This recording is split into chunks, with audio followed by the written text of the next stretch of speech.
नमस्कार दोस्तों, मैं अशोक वर्मा। आप देख रहे हैं टीवी 20 न्यूज। बने रहिए हमारे साथ। इस खबर के प्रायोजक हैं Purvanchal machinery agencies, Burma tower, Narauli, Tanishq showroom के नीचे, आजमगढ़। प्रोप्राइटर हैं अशोक वर्मा और मोबाइल नंबर है 9415207728। अम्बेडकर नगर से खबर है, जहां जनपद में पिछले 2 दिनों से रुक रुक कर हो रही मूसलाधार बरसात से खेती किसानी के कार्य में तेजी आ गई है। खेतों में पानी होने से किसानों के चेहरे पर मुस्कान आ गई है। अब किसान अपने अपने खेतों में व्यस्त दिखाई दे रहे हैं। समय से हुई बरसात से किसानों में खुशी की लहर दौड़ पड़ी है और इस वर्ष अच्छी फसल होने की उम्मीद के साथ कृषि कार्य में जुट गए हैं। आपको बता दें कि इस बार धान रोपाई के समय पर हुई बरसात के ने किसानों को बड़ी राहत प्रदान की है। इससे किसानों के चेहरे खिल उठे हैं। सुबह से ही किसान अपने अपने खेतों में कृषि कार्य को लेकर बेहद सक्रिय नजर आ रहे हैं। आजमगढ़ जनपद से खबर है, जहां थाना कोतवाली पुलिस ने पुलिस अधीक्षक अनुराग यार के नेतृत्व में बड़ी सफलता हासिल करते हुए अवैध तमंचा व जिंदा कारतूस के साथ एक अभियुक्त को गिरफ्तार करने में सफलता हासिल की है। बता दें कि उप निरीक्षक संजय तिवारी अपने पुलिस बल के साथ अभियुक्त ऋषि शर्मा पुत्र लालजी शर्मा निवासी ग्राम मोहल्ला कटरा थाना कोतवाली जनपद आजमगढ़, जिसकी उम्र 37 वर्ष है, को बरुआ बाबा मंदिर के सामने से बहत ग्राम हाफिजपुर थाना कोतवाली आजमगढ़ से गिरफ्तार किया है। अभियुक्त के कब्जे से एक तमंचा कारतूस भी बरामद किया गया है। नियमानुसार पुलिस अब कार्रवाई कर रही है। आज आजमगढ़ में नेहरू हाल में विदाई समारोह का आयोजन किया गया, जिसमें अधिकारियों कर्मचारी संयुक्त समिति चकबंदी विभाग आजमगढ़ द्वारा विदाई समारोह का आयोजन किया गया, जिसमें मुख्य अतिथि के रूप में अनिल कुमार मिश्र, उप संचालक चकबंदी पर जिला अधिकारी प्रशासन उपस्थित रहे तथा कार्यक्रम की अध्यक्षता जिल राजन चौधरी बंदोबस्त अधिकारी चकबंदी द्वारा किया गया है। कार्यक्रम का संचालन प्रदीप कुमार सिंह, अध्यक्ष कर्मचारी संघ द्वारा किया गया। आज सेवानिवृत्त होने वाले कर्मचारी मोहन श्रीवास्तव, सहायक चकबंदी अधिकारी ब्रिजनाथ चकबंदी, लेखपाल विजय प्रताप सिंह व रियाज अहमद को अंग वस्त्रम, प्रतीक चिन्ह आदि कर सम्मानित किया गया तथा उनके उज्जवल भविष्य की कामना की गई। विदाई समारोह में मुख्य रूप से जितेंद्र वसुदेव सिंह, राकेश बहादुर सिंह, सुमेश पांडेय, चकबंदी अधिकारी अभिषेक श्रीवास्तव, विवेक श्रीवास्तव, सूर्य प्रकाश यादव, राधेश्याम वर्मा, प्रदीप दुबे, सत्येंद्र मिश्र, राहुल पाल, राज बहादुर भारती, उमेश सरोज आहत अधिकारी व कर्मचारी उपस्थित रहे। ये कोशिश रहती है, इसीलिए समारोह करा जाता है। इन लोगों का पेंशन प्रपत्र दे दिए गए हैं। इनके जीपीएफ 1-2 दिन में महालेखाकार से आ जाएंगे, उसको भी दे दिया जाएगा। क्या कहना चाहेंगे ये? निश्चित रूप से जो कर्मचारी आज के युग में अपनी 30-35 साल की सेवा कर रहा है, निश्चित रूप से उसका बेटर अचीवमेंट है, बहुत बेटर अचीवमेंट है। अगर वो अच्छा न रहता तो आज सेवानिवृत्त न होता, वो सेवा के पहले भी निकाल दिया जाता। आज सर क्या कार्यक्रम? आज श्री मोहनलाल सहायक चकबंदी अधिकारी और ब्रिजनाथ चकबंदी लेखपाल और विजय प्रताप सिंह अनुसेवक का विदाई सम्मान समारोह किया गया है। इन्होंने लगभग 35 वर्ष की सेवा पूर्ण करने के उपरांत आज सेवानिवृत्त हो रहे हैं। तो हम लोग की जैसे गौरवशाली परंपरा है चकबंदी विभाग की कि उनके रिटायरमेंट के दिन हम लोग उनका सम्मान समारोह करते हैं और उनको सारे लोगों का एक आशीर्वचन भी प्राप्त होता है। उनके जितने भी देयक हैं उनके पेमेंट की भी व्यवस्था की जाती है। उसी कार्यक्रम में यह कार्यक्रम आयोजित किया गया है और हम इनके दीर्घ और सुखमय जीवन की कामना करते हैं। आजमगढ़ सगड़ी तहसील क्षेत्र के जैनपुर कस्बा में पहली बार डिजिटल लाइब्रेरी का शुभारंभ हुआ। शुक्रवार को दिन में 11 बजे जैनपुर कस्बा के नवोदय नगर में टारगेट डिजिटल लाइब्रेरी का शुभारंभ प्रबंधक सुभाष जायसवाल के पिता बाबूलाल जायसवाल और माता के जायसवाल ने फीता काटकर लाइब्रेरी का भव्य रूप से शुभारंभ किया। इस दौरान डॉक्टर उद्देश्य जायसवाल ने लाइब्रेरी के शुभारंभ पर विधि विधान पूर्वक हवन पूजन कर बताया कि महानगरों की सुविधाओं को आजमगढ़ जनपद के ग्रामीण क्षेत्र में डिजिटल लाइब्रेरी का शुभारंभ किया गया है, जिसमें वातानुकूलित वाईफाई से युक्त कंफर्टेबल 200 अपार्टमेंट का निर्माण किया गया है। वही सभी प्रकार की प्रतियोगिता परीक्षाओं की तैयारी के लिए स्वतः ज्ञान अर्जित करने के लिए क्षेत्र के युवाओं को प्रतियोगी परीक्षा की तैयारी के लिए डिजिटल लाइब्रेरी खोली गई है, जिसमें 3 शिफ्ट में 8 बजे से 2 बजे तक, 10 बजे से 4 बजे तक व 2 बजे से रात 8 बजे तक प्रवेश दिया जाएगा। इस दौरान दर्जनों की संख्या में कस्बा के स्थानीय लोग मौजूद रहे, जिन्होंने डिजिटल लाइब्रेरी खोलने की प्रशंसा की, जिसमें मुख्य रूप से भाजपा क्षेत्रीय उपाध्यक्ष अरविंद जायसवाल, सुरेश राय, गुलाब जायसवाल, विवेक सिंह सोनू, मधुसूदन नायर आदि लोग मौजूद रहे। मैं डॉक्टर उद्देश्य जायसवाल, ये मेरे पिताजी श्री सुभाष चंद्र जायसवाल जैनपुर के काफ़ी प्रतिष्ठित व्यक्ति हैं। इनके द्वारा LBBS educational trust, Sushma Ayurvedic school of nursing एवं LBBS हॉस्पिटल का संचालन किया जाता है। आज उसी कड़ी में हमने आगे बढ़ के एक डिजिटल लाइब्रेरी का संचालन शुरू किया है, जिसमें क्षेत्र के बच्चों को सारी सुविधाएं, शांत वातावरण, वातानुकूलित कैंपस, उसके अलावा वाईफाई आदि सुविधाएं प्रदान की जाएंगी, जिसमें जिन भी बच्चों को कॉम्पिटिटिव एग्ज़ामों की तैयारी करनी है या जिन बच्चों को घर पे दिक्कत होती है बैठ के पढ़ने वगैरह में, उनके लिए 200 सीट की लाइब्रेरी तैयार करवाई गई है ट्रस्ट के द्वारा। ये सुविधाएं बड़े बड़े शहरों में थी। कंपटीशन के दौरान जो बुकें हैं क्या वो भी उपलब्ध रहेंगी यहाँ पे? हमारे यहाँ सारी बुकें, चाहे कोई भी एग्ज़ाम हो, यूपी टेट हो गया, पेट हो गया, नर्सिंग से रिलेटेड एग्ज़ाम्स हो गए, नीट, जेई मेंस, एडवांस, जो भी एग्ज़ाम्स होंगे सबकी बुक्स अवेलेबल रहेंगी कॉम्पिटिटिव। बच्चा यहाँ आए, बुक इशू कर दी जाएंगी, बच्चा अपना बैठ के पढ़े। यहाँ 3 शिफ्ट में अभी हम स्टार्ट कर रहे हैं, मॉर्निंग 8 to 2 PM, इसके बाद 10 to 4 PM एक शिफ्ट है, फिर हमारी इवनिंग शिफ्ट रहेगी 2 PM to 8 PM। आज के डेट में बड़े बड़े शहरों में ये सारी फैसिलिटीज़ होती हैं, अब हमारे क्षेत्र में ऐसी कोई फैसिलिटी थी नहीं, तो इसी के चलते हम लोगों ने भी डिसाइड किया कि हमारे ट्रस्ट के द्वारा सेवा करने के लिए लोगों की इस क्षेत्र में एक डिजिटल लाइब्रेरी का प्रारंभ किया जाए। आजमगढ़ में पुरानी पेंशन बहाली के लिए लगातार संघर्षरत संगठन अटेवा के सांस्कृतिक प्रकोष्ठ के बैनर तले पेंशन संघनाथ कवि सम्मेलन का ऑनलाइन आयोजन किया गया। एक कवि सम्मेलन अटेवा के प्रदेश अध्यक्ष आदरणीय विजय कुमार बंधु जी के नेतृत्व में संपन्न हुई। एनपीएस निजीकरण भारत छोड़ो यात्रा को समर्पित रहा। पुरानी पेंशन बहाली के समर्थन में रथ यात्रा 1 जून को बिहार के राज्य के चंपारण से शुरू होकर उत्तर प्रदेश, उत्तराखंड, मध्य प्रदेश, महाराष्ट्र होते हुए नई दिल्ली पहुंची थी। कार्यक्रम की अध्यक्षता अटेवा आजमगढ़ के सांस्कृतिक प्रकोष्ठ के प्रभारी महेंद्र मृदुल तथा संचालन वरिष्ठ कवि घनश्याम यादव ने किया। कवि सम्मेलन की शुरुआत जिले की शिक्षा सीमा राव ने अपने स्वागत गीत अटेवा बैनर तले बंधु जी का मिला ऐसा नेतृत्व, 5 राज्यों में ओपीएस का हो गया अस्तित्व सुनाकर श्रोताओं का मन गदगद कर दिया। प्रदेश अध्यक्ष विजय कुमार बंधु ने अपने संबोधन में बताया कि पूरे देश में पुरानी पेंशन का आंदोलन शानदार तरीके से चल रहा है। 33 दिन तक चले इस ऐतिहासिक रथ यात्रा के बाद लोगों का विश्वास अटेवा के प्रति बढ़ा है। संघर्ष के अगले क्रम में 1 अगस्त से 9 अगस्त तक सांसदों के घर घंटे बजाने का कार्यक्रम रखा गया है और 1 अक्टूबर को दिल्ली में पेंशन संघनाथ रैली का आयोजन किया गया है। उन्होंने आगे बताया कि यदि आंदोलन में आप जैसे विद्युत कवियों समाजसेवियों को साथ मिल जाएगा तो यह आंदोलन 1000 गुना बढ़ जाएगा। उन्होंने इस आयोजन के लिए अटेवा आजमगढ़ के जिला अध्यक्ष सुभाष चंद्र यादव तथा उनकी पूरी टीम की सराहना भी की है। नमस्कार, मैं सीमा राव, सठिया ब्लॉक आजमगढ़ से। आज पेंशन संघनाथ कवि सम्मेलन में अटेवा आजमगढ़ की पहल पर और विजय कुमार बंधु जी के संघर्ष को समर्पित एक कविता प्रस्तुत कर रही हूँ। 40 साल सेवा पर पेंशन से क्यों वंचित, बहरे कान तक सुना दो, क्या यही है उचित। खुद लेते ओपीएस, एनपीएस की देते हमें शिक्षा। ओपीएस है सेवा सिद्ध अधिकार, नहीं चाहिए भिक्षा। हमें देते समय राजकोष है खाली की दुहाई। खुद लेते ओपीएस, ऐसी दोहरी नीति बनाई। बहुत हुआ पेंशन की दोहरी नीति से दूर, बुढ़ापा में दर दर भटकने को अब ना करे मजबूर। जरा सोचे, सेवा में समर्पित कर दी जवानी। एनपीएस से बुढ़ापे की निराश्रित सी कहानी। अटेवा बैनर तले बंधु जी का मिला ऐसा नेतृत्व। 5 राज्यों में ओपीएस का अब हो गया अस्तित्व। सिर्फ 5 साल ही नहीं, हो संपूर्ण भारतवर्ष। बंधु जी की अगुवाई में रथ यात्रा हो रहा सहर्ष। एनपीएस वापस, ओपीएस तत्काल हो लागू। हम सबका यही विचार, ओपीएस ही मांगू। धन्यवाद।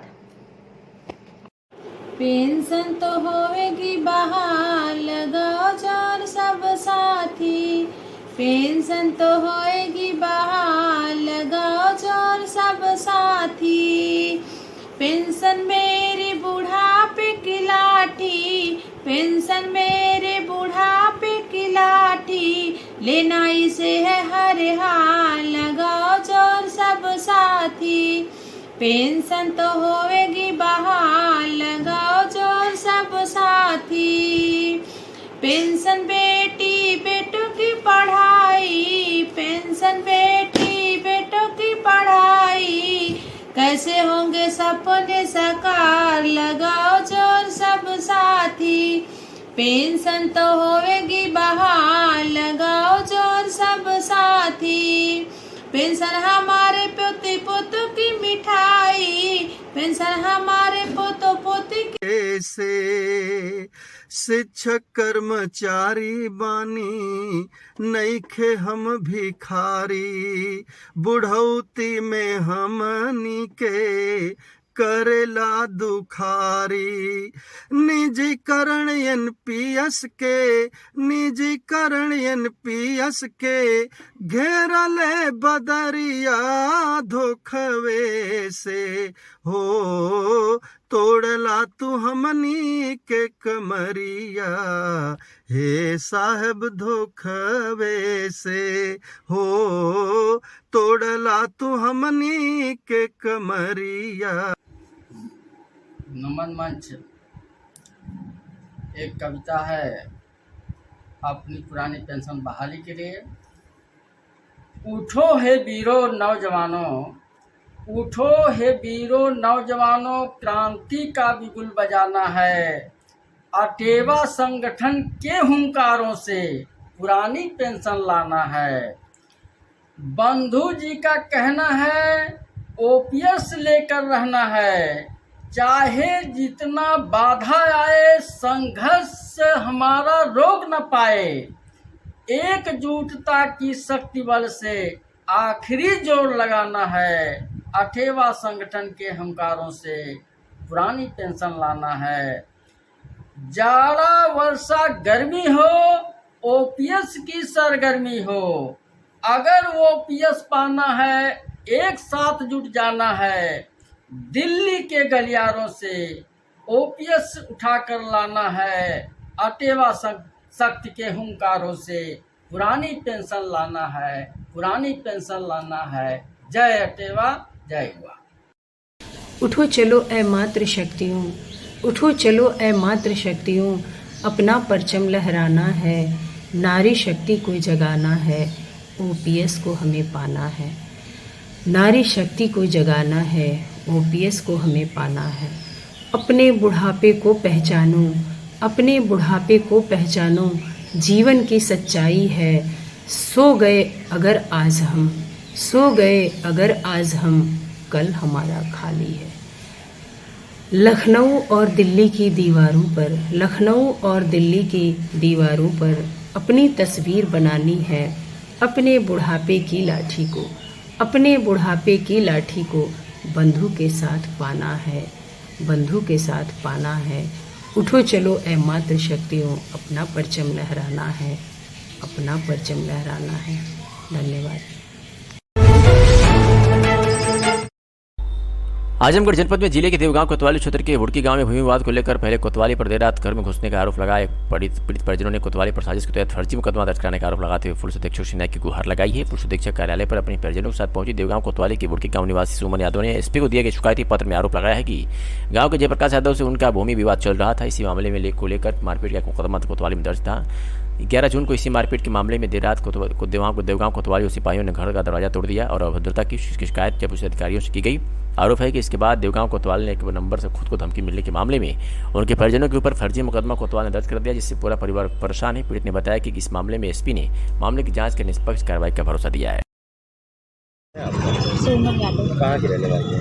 मैं ग्राम हुड़की की रहने वाली हूँ। आज क्या मामला है? आप पुलिस अधीक्षक कार्यालय आई हैं, क्या मामला है? मामला ये है कि मतलब एक गजानन चौबे जी, जिनकी हमसे कोई व्यक्तिगत दुश्मनी नहीं है, लेकिन फिर भी वो हम लोग के खिलाफ पता नहीं कहाँ से कौन सा फ़ोन कॉल आया और गलत बोले कि हमको गाली दिए हैं, ऐसा वैसा किए हैं, भद्दी माँ बेटी बहन को, मतलब ऐसा वैसा कुछ एप्लीकेशन डाल के उसके बाद उसी के अंतर्गत कार्रवाई किए हैं और मुकदमा दर्ज कर दिए हैं। हम इसी मामले में यहाँ आए हैं। कितनी बार SP कार्यालय आ चुकी हैं? आज हम तीसरी बार आ रहे हैं।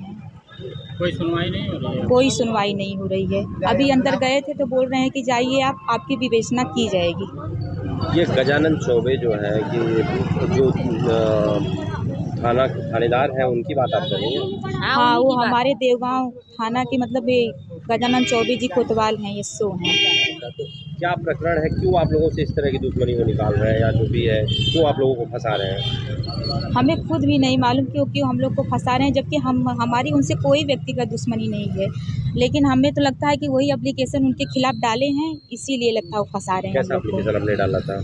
आए थे हम लोग के घर पे, तोड़ फोड़ किए थे पूरा, मतलब 1:30 बजे रात को। हम लोग के घर में सिर्फ लेडीज़ थी, औरत थी, और घर में कोई जेंट्स नहीं था। और अंदर आए, पूरा घुस के तोड़ फोड़ मचाएं और हम लोग को भद्दी जैसी थी, अभद्रता जैसा व्यवहार किए। और उसके बाद हम लोग मतलब कि जब मेरी देवरानी उठी थोड़ा सा रिकॉर्डिंग करने के लिए, तो सीधा उसकी मोबाइल पानी में डाल दिए और इसीलिए मतलब और बोले कि तुम लोगों को रुको नमूना दिखाता हूँ। और वो ऐसा लग रहा था कि जैसे बाज भी मारे थे, शराब भी पिए थे। और तकरीबन उस समय रात के मतलब 1:45-1:30 बज रहे थे। जो मुकदमा आप लोगों के ऊपर दर्ज हुआ, उसकी जांच भी वो नहीं कराए, ना ही पूछताछ की, डायरेक्ट मुकदमा कुछ नहीं, कोई सुनवाई नहीं हो रही है, कुछ नहीं, कोई सुनवाई नहीं हो रही है। वादी वो खुद बन गए हैं।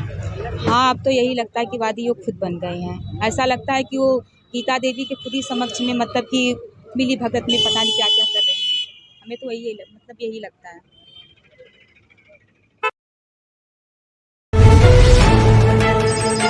आजमगढ़ में जल निगम के कार्यालय के अंदर मंदिर परिसर के बगल में स्थित विशालकाय पाकड़ का पेड़ बारिश के बीच धराशायी हो गया। गनीमत यह रही कि पेड़ मंदिर पर नहीं गिरा, नहीं तो मंदिर क्षतिग्रस्त हो जाता। पेड़ के गिरने से जहां विद्युत तार क्षतिग्रस्त हो गया, वहीं नगरपालिका कॉलोनी में विद्युत आपूर्ति भी ठप हो गई, जिससे लोग परेशान रहे।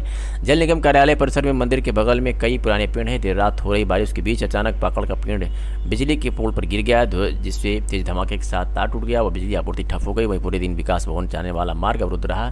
दोपहर बाद मौके पर वन विभाग के रेंजर पहुंचे, पेड़ को काटकर हटाने का सिलसिला शुरू हुआ। देर शाम तक पेड़ को हटाने के बाद विद्युत तारों को जोड़ने का काम शुरू हुआ। क्या नाम है आपका? बंधु यादव, यहाँ जल निगम में हम कर्मचारी हैं। अच्छा, ये बिजली का क्या है? यहाँ पे चौकीदारी के काम करते हैं। अच्छा, क्या घटना हुई थी? और रात में 10 बजे करीब जो है एकदम मौसम सही था, बारिश नहीं हो रहा था, लाइट वाइट एकदम सही था। और अचानक जो धीरे धीरे ये पेड़ जो है तार की तरफ लटक रहा था, फिर चिंगारी उसमें से फेंकने लगा, फिर अचानक गिरा और टोटल जो है समझिए कि लाइट का आवाज़ इतना तेज़ हुआ और पूरा लाइट वाइट कट गई सब, एकदम बहुत मतलब एकदम भयानक स्थिति हो गया। फिर थोड़ी देर बाद जो है लाइट चालू थी उस समय? हाँ, लाइट चालू थी। फिर थोड़ी देर बाद लाइट ऑन हुई, फिर आवाज़ किया एक बार जो है, उसके बाद फिर नहीं आया। तब से लाइट जो है सब ठीक होगा। तो बिजली वाले आए थे कि नहीं? बिजली वाले लोग आए थे सुबह में, सब जांच उच करके गए हैं और काट उट के तार और हटाए हैं। बोले हैं कि पेड़ हट जाएगा तो लाइन खींचा जाएगा, ये है व्यवस्था सर।